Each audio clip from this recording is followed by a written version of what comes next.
کئی جماعتیں علامہ اقبال کو برا کہتی ہیں اور شرابی بتاتے ہیں، جبکہ آپ کی انجمن کے لڑکے علامہ اقبال کو ولی اللہ کہتے ہیں۔ نعرہ تکبیر، نعرہ رسالت،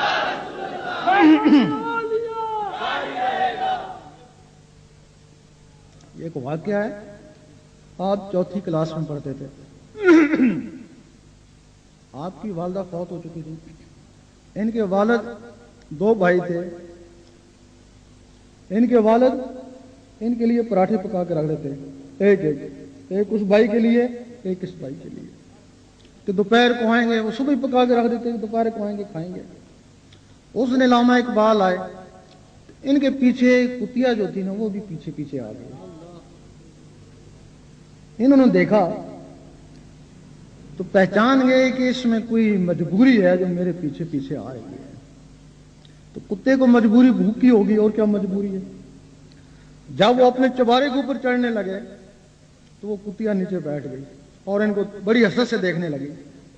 یہ اوپر گئے، بھائی اور والد سے چوری، جو اپنے حصے کا پراٹھا تھا آدھا کتیا کو ڈالا اور آدھا اپنے لیے رکھا کہ اس کو میں کھا لوں گا، لیکن وہ کتیا نے فوراً کھا لیا۔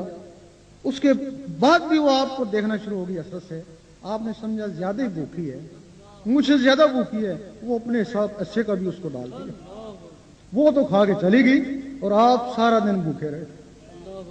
والد کو بھی نہ بتائیں کہ وہ ماریں گے، سارا دن بھوکے رہے۔ پھر رات کو والد کو بشارت ہوئی کہ تمہارے بیٹے نے ایک ایسا کام کیا جس سے ہم بہت خوش ہوئے اور ہم اللہ تعالیٰ سے اس کو ولی بنوائیں گے۔ یہ باقاعدہ ایک واقعہ ہے، یہ بچپن کا واقعہ ہے۔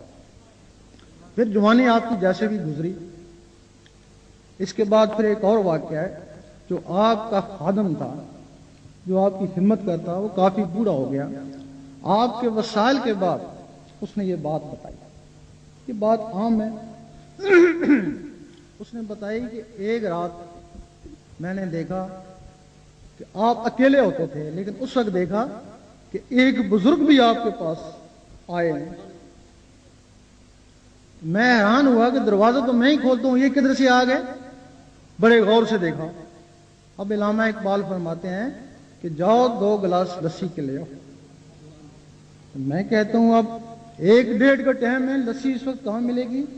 دکانیں بہت دور دور ہیں، شہر سے بہت دور ہیں۔ انہوں نے کہا نہیں، تم لسی لے کے آؤ۔ کہتے ہیں کہ میں جگ لے کے باہر نکلا، اب سوچنے کا لگا کہ لسی کہاں سے ملے گی۔ سامنے گیا تو لائٹ جل رہی تھی، دیکھا تو وہاں ایک لسی کی دکان ہے۔ اب میں سوچنے لگا کہ ہاں روز آتا جاتا ہوں، یہاں دکان ہی نہیں تھی، یہ ایک دم دکان کیسے ہوگی؟ کوئی گاہک بھی نہیں۔ میں ان کے پاس گیا، لسی تھی، لسی دو۔ میں نے 5 روپے کا نوٹ دیا۔ انہوں نے کہا نہیں، یہ واپس لے جاؤ، ہمارا اقبال سے حساب چلتا ہے۔ کہتے ہیں لسی دی، انہوں نے پی، وہ اندر باتیں کرتے رہے۔ اب میں اس طاق میں کہ وہ بزرگ باہر نکلیں گے تو ان کی قدم بوسی کروں گا، لیکن نہ میں نے دروازہ کھولا، نہ ہی مجھے ان بزرگ کا پتہ چلا کہ کب نکلے اور کب گئے۔ پھر وہ خادم کہتے ہیں کئی دنوں کے بعد ایک دن میں ان کی خدمت کر رہا تھا، ہاتھ کو دبا رہا تھا، تو پھر میں نے پوچھا کہ ایک تجسس ہے، اگر یہ محل کر دیں گے کہ اس دن وہ بزرگ کون تھے اور وہ لسی والے کون تھے، کیونکہ اس کے بعد اور اس سے پہلے میں نے وہ لسی کی دکان ہی نہیں دیکھی، نہ بعد میں دیکھی نہ اس سے پہلے دیکھی۔ تو میرے دل میں یہی تجسس ہے، آپ مجھے یہی بتا دیں بس۔ اس وقت انہوں نے کہا کہ وہ جو بزرگ آئے تھے وہ خواجہ صاحب تھے،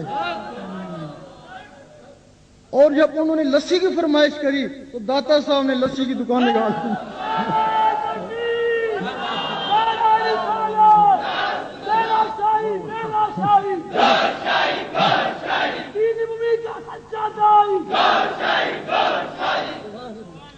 انہوں نے لسی کی دکان لگا دی کہ میزبانی تو میرا کام ہے۔ یہ واقعات تو بڑے مشہور ہیں۔